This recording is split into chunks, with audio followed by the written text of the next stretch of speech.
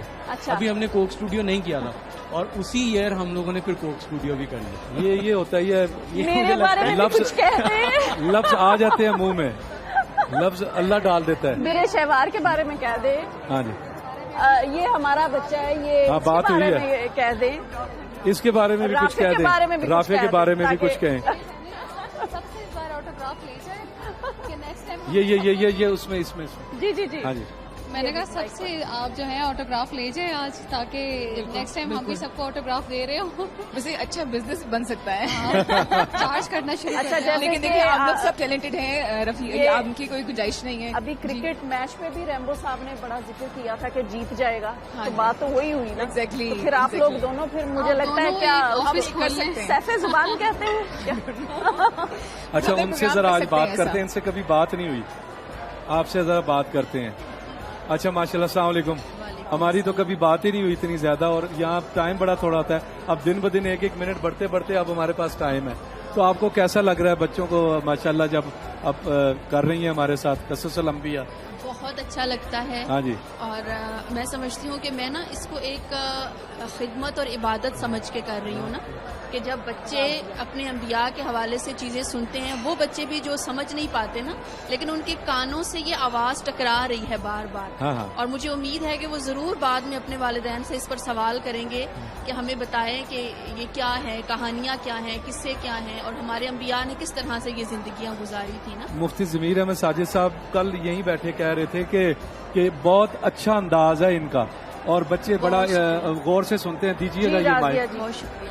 بڑی آپ کی تعریف کر رہے تھے, اور یہ بڑی اچھی بات ہے ماشاءاللہ. میں یہ کہہ رہا تھا کہ ماشاءاللہ آپ کو کہانی سنانے کا بہت اچھا طریقہ ہے, اور جس طرح سے بچوں کو آپ نے بتایا ہے, ہم سنتے رہتے ہیں, چھوٹے بچے بھی سمجھ جاتے ہیں کہ آپ کیا کہہ رہے ہیں. حالانکہ عام طور پر کہانی سناتے ہوئے کئی بڑے لوگ بھی بور ہو جاتے ہیں, بہت دلچسپ انداز میں آپ سناتے ہیں. اللہ تعالیٰ اور بچے بہت شوق سے اس سیگمنٹ میں آنا قرآن پسند پاک کرتے کا ہیں. ایک بہت بڑا اعجاز ہے کہ یہ بچوں کے لیے بھی اور بڑوں کے لیے, یعنی بڑوں کے لیے میسج ان کی ایج کے اعتبار سے ہے, بالکل صحیح, اور بچوں کے لیے میسج ان کی ایج کے اعتبار سے ہے. بس ہماری تھوڑی ذمہ داری بنتی ہے کہ ہم شروع سے ہی, جب بچے اس طرح ہوتے ہیں کہ ہم ان کی تربیت جب کر سکتے ہیں نا, تو والدین تربیت شروع کر دیں. بعض کا یہ ہوتا ہے کہ ہم بچے کی تربیت اس ایج میں جا کے شروع کرتے ہیں جب وہ سب کچھ سیکھ چکے ہوتے ہیں. پھر بہت کم چانسز ہوتے ہیں کہ ان کی شخصیت میں کوئی تبدیلی لائی جا سکے نا. تو بچپن سے ہی ان کو سنایا جائے تاکہ وہ یہ چیزیں اخلاقی اعتبار سے بھی اور تربیتی اعتبار سے بھی ان کے اندر پختہ ہو جائیں. تو پھر انشاءاللہ ان فیوچر جب وہ جوانی کی دہلیز پہ قدم رکھتے ہیں تو پھر ڈیفینیٹلی ان کی آلریڈی تربیت جو ہے وہ ہوئی. چلیں جی مائک دیجیے. ماشاءاللہ. جی مائک. اچھا جی, کتنا ٹائم ہے جی؟ نعت سننے کا ٹائم ہے ہمارے پاس؟ نہیں, 3.25 منٹ ہے, 3.5 منٹ. نعت کے لیے پھر لیٹ ہو جائیں گے. یہ بچہ کہاں سے آیا ہے جی؟ یہ بھی آپ کا ہی بچہ ہے. یہ بھی میری بھانجی ہے, یہ ابھی آئی ہے, ایبٹ آباد سے پہنچے ہیں. نام بتائیں اپنا. نام بتاؤ. اقصا. یہ ماشاءاللہ جی بڑی اچھی بچی ہے, اور ایز لیتی ہے, یہ ہمیشہ پوزیشن لیتی ہے, وہاں پڑھتی ہے اپنے اسکول میں. ماشاءاللہ بڑی پڑھاکو ہے. اچھا, اب ہم چلتے ہیں نعت کی طرف. نعت ایک سن لیجیے. جی جی 1 منٹ کے لیے سنائیے گا. 1 منٹ کی دعا ہوگی. ہمارے پاس ہیں جی پورے 3 منٹ ہے. 1.5 منٹ کی سنا دیں, 2 منٹ کی. کوئی سلیقہ ہے آرزو کا, نہ بندگی میری بندگی ہے, یہ سب تمہارا کرم ہے آقا, یہ سب تمہارا کرم ہے آقا, کہ بات اب تک بنی ہوئی ہے یہ سب تمہارا کرم ہے آقا. کسی کا احسان کیوں اٹھائے، کسی کو حالات کیوں بتائیں، تم ہی سے مانگیں گے تم ہی دو گے، تمہارے در سے جو لو لگی ہے، یہ سب تمہارا کرم ہے آقا. جی دعا کرا دیجیے. جی دعا کرو. الحمدللہ رب العالمین والصلاة والسلام علی سید الانبیاء والمرسلین وعلی آلہ واصحابہ اجمعین. ربنا تقبل منا انک انت السمیع العلیم وتب علینا انک انت التواب الرحیم. الہ العالمین، پوری دنیا پر جہاں کہیں بھی مسلمانوں نے روزہ رکھا ہے، اپنے خاص و کرم سے ان کا روزہ اپنی بارگاہ میں قبول فرما. الہ العالمین، ہم سب کی خطاؤں کو معاف فرما. یا اللہ، ہمیں علم کی خدمت کرنے کی توفیق عطا فرما اور علم پر عمل کرنے کی توفیق عطا فرما. یا اللہ، ہمیں علم کی قدر کرنے کی توفیق عطا فرما. یا اللہ، ہماری قوم اور لوگوں کو اس چیز کا اندازہ ہو گیا تھا کہ آج کی رات کوئی بڑی عظیم اور اعلیٰ ہستی ہے جو اس دنیا میں تشریف لے آئی ہے. اسی طرح سے بیٹے بت بھی گرے، لیکن شیطان جو تھے نا بہت سارے، کیونکہ ایک تو بڑا شیطان ہے ابلیس، لیکن ابلیس کے ساتھ اس کے چھوٹے چھوٹے ساتھی بھی ہوتے ہیں، تو شیطانوں کی پوری فوج ہوتی ہے. تو شیطان بڑے پریشان ہوئے کہ یہ آج کی رات کیا ہوا ہے کہ بت جو ہے وہ گر گئے زمین کے اوپر. تو پھر ابلیس نے انہیں بتایا کہ آج اللہ کا ایک پیارا نبی جس کا نام عیسیٰ رکھا گیا ہے وہ دنیا میں آیا ہے، یعنی وہ پیدا ہوئے ہیں، اس وجہ سے آج رات سارے کے سارے بت زمین پر گر گئے ہیں. پھر بیٹے ایک ستارہ تھا، بہت بڑا ستارہ جو آسمان پر ظاہر ہوا تھا، اور فارس ایک ملک کا نام تھا جس کے بادشاہ نے اس ستارے کو دیکھا تھا. ٹھیک ہے، تو اس نے جب ستارے کو دیکھا تو اس نے اپنے جو کاہن تھے اس کے دربار کے اندر اور جو مختلف جادوگر تھے اس کے دربار کے اندر، اس نے بیٹے ان سب کو بلا لیا اور پوچھا کہ آج رات کوئی خاص واقعہ ہوا ہے کہ اتنا بڑا ستارہ نمودار ہوا ہے. تو اس کے جادوگروں نے اور کاہنوں نے اس کو بتایا کہ آج دراصل اللہ کے ایک بہت عظیم بندے کی ولادت ہوئی ہے، یعنی پیدائش ہوئی ہے، اس وجہ سے یہ ستارہ آسمان پر نازل ہوا ہے. اور پھر اس کے جادوگروں نے، کاہنوں نے اس کو بتایا کہ یہ جو بچہ پیدا ہوا ہے یہ شام کے کسی علاقے میں پیدا ہوا ہے. بیٹے وہ جو فارس کا بادشاہ تھا اس نے اپنے قاصد یعنی مختلف نمائندے جو ہوتے ہیں ان کو لیا اور ان کے ہاتھ بہت زیادہ سونا اور لبان، یہ دو چیزیں دے کر انہیں رخصت کیا کہ جاؤ میری طرف سے تحفتاً اس بچے کو یہ چیزیں دے کر آؤ. پیارے بچوں، جب یہ قاصدین ملک شام میں داخل ہوئے اور ان تحفے تحائف کا ذکر وہاں پر کیا تو وہاں کے بادشاہ نے ان سے پوچھا کہ تم یہ تحائف، یہ گفٹس کس کے لیے لے کر آئے ہو؟ تو وہ کہنے لگے کہ اس رات ایک بچہ پیدا ہوا ہے اور وہ بڑا خاص بچہ ہے، ہم یہ تحفے تحائف فارس کے بادشاہ کی طرف سے اس کے لیے لے کر آئے ہیں. اب جب شام کے بادشاہ نے اپنے لوگوں سے پوچھا کہ کون سا ایسا خاص بچہ ہے جو اس تاریخ کو اور اس وقت پیدا ہوا ہے، تو بتایا گیا کہ سیدہ مریم سلام اللہ علیہ کے گھر ایک بچے نے جنم لیا ہے. اور یہ وہی وقت تھا، وہی دن تھا جو کہ مصر سے آنے والا قافلہ اور فارس سے آنے والا جو قافلہ تھا انہوں نے بتایا تھا، جو ٹائم وغیرہ نا. تو بیٹے پھر اس بندے کو پتا چل گیا کہ یہ سیدنا عیسیٰ علیہ السلام ہیں، ایک بزرگ اور برتر ہستی ہیں جن کی ولادت اس رات کو ہوئی ہے. لیکن ساتھ ہی ساتھ بیٹے اس بادشاہ کے دل میں ایک خوف بھی پیدا ہو گیا کہ ایسا نہ ہو کہ کل یہ بچہ بڑا ہو اور میری بادشاہت ختم ہو جائے.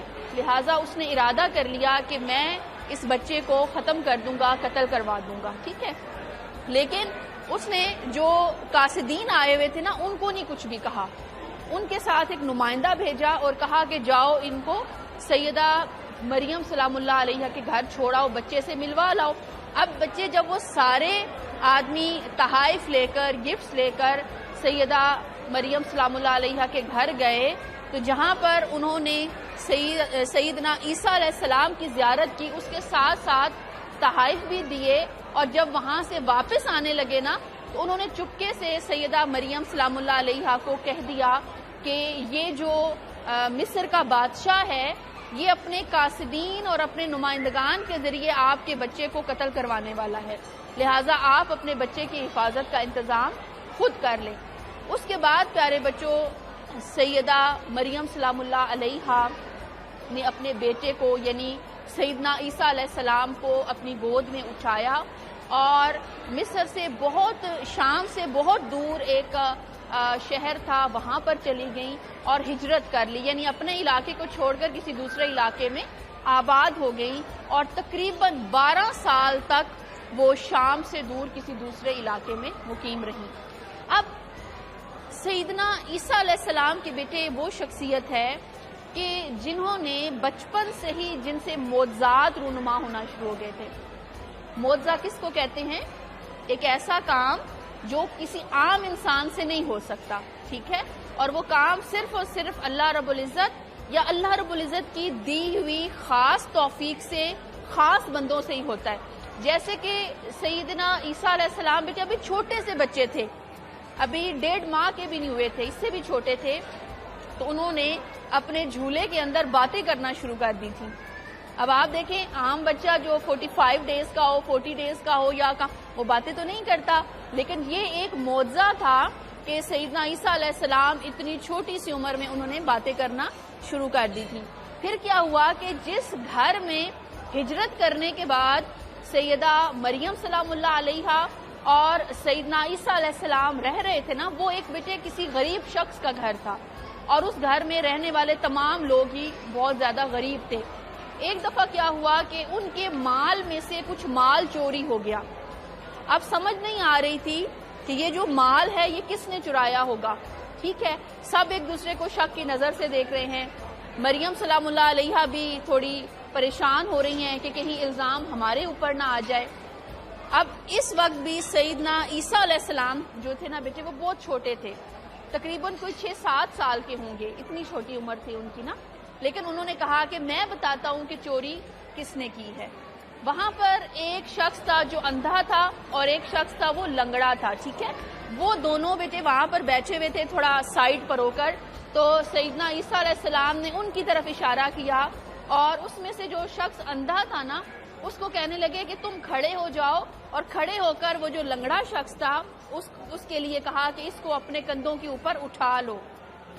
تو اس اندھے شخص نے کہا کہ میں کیسے یہ کر سکتا ہوں؟ تو آپ نے کہا تم اسی طرح سے کر سکتے ہو جس طرح کے چوری کرتے وقت تم نے روشن دان کے اوپر اس کو اٹھایا تھا.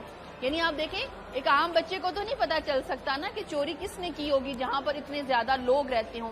تو یہ بھی ایک معجزہ تھا جو اللہ رب العزت اپنے پیغام آپ کے قلب اطہر پر یعنی آپ کے دل پر وہی فرمایا کرتے تھے, الہام کیا کرتے تھے, اس کے ذریعے آپ کو پتا چلا کہ چوری کس نے کی.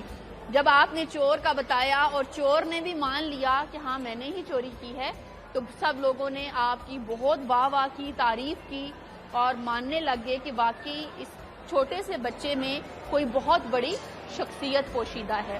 پھر اسی طرح پیارے بچوں ایک مرتبہ آپ کی والدہ نے آپ کو جب آپ 7 سال کے ہوئے تو آپ کو ایک مدرسے میں بھیج دیا, اور آپ کے استاد آپ کو تعلیم دیا کرتے تھے, آپ کو تعلیم دیا کرتے تھے. ایک مرتبہ آپ کے استاد نے آپ سے پوچھا اور آپ کو کچھ سکھایا کہ ابو جاد کا لفظ, ابو جاد, آپ نے اس کو سیکھا, لیکن آپ نے سوال اپنے استاد سے یہ کیا کہ یہ ابو جاد ہوتا کیا ہے.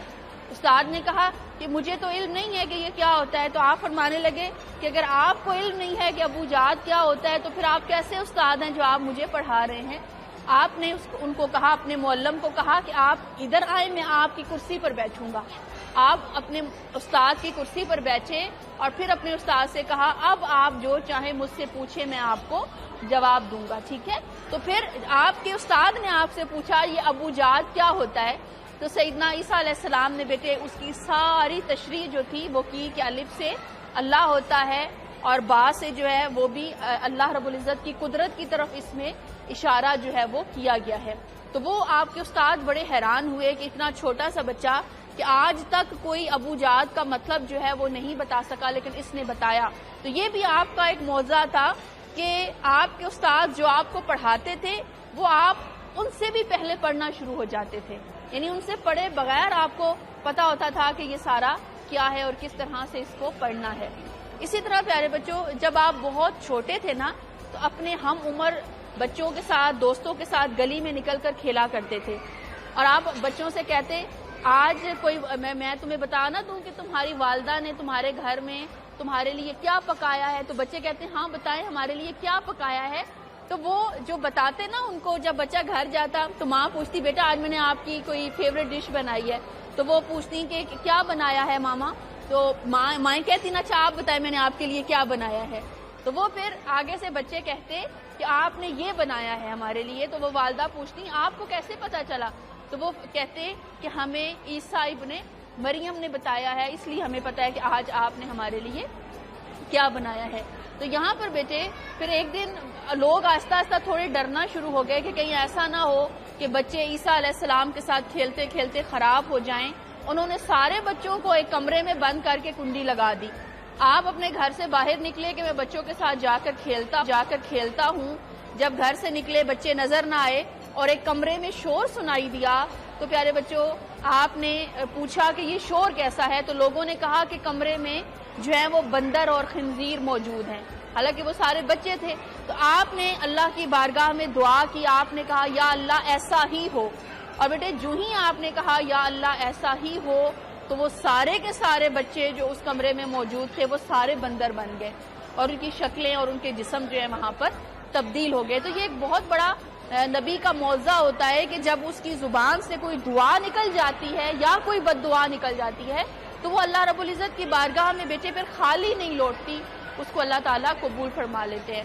اب جب یہ سارے معجزات یہودیوں تک پہنچے تو بیٹے وہ آپ کے دشمن ہو گئے اور دشمنی میں پھر انہوں نے آپ کو قتل کرنا چاہا. تو آپ کی والدہ آپ کو 12 سال کی عمر میں لے کر واپس جو ہے وہ شام میں تشریف لے آئیں اور اپنی زندگی وہاں پر گزارنا شروع کر دی. بہت شکریہ جی, آپ نے بہت خوبصورت قصہ سنایا. جی کوئی بچہ نعت سنانا چاہ رہا ہے, کون کون کیا سنائیں گے آپ؟ اللہ کے نام. اللہ کے نام سنائیں جی. آ جائیں آگے آ جائیں. نام بتائیں اپنا پہلے دونوں. نائمہ اقصی.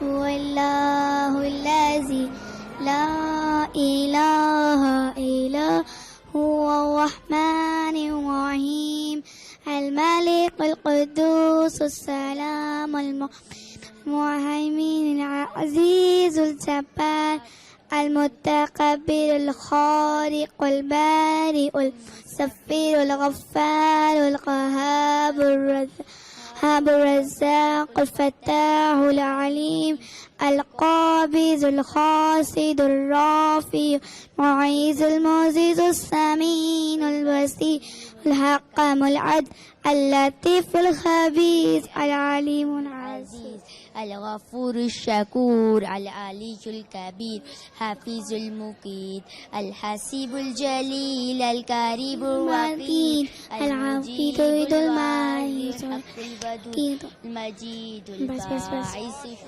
بہت شکریہ جی, پیارے پیارے بچوں نے. اب باقی نعت آپ لوگوں سے کل سنیں گے جی. بریک میں جاتے ہیں اور 11 بجے دوبارہ آپ سے پھر ملاقات ہوگی کچھ انعامات اور پبلک چٹ چیٹ کے ساتھ. ملتے ہیں 11 بجے. دیکھتے رہیے سعادت رمضان.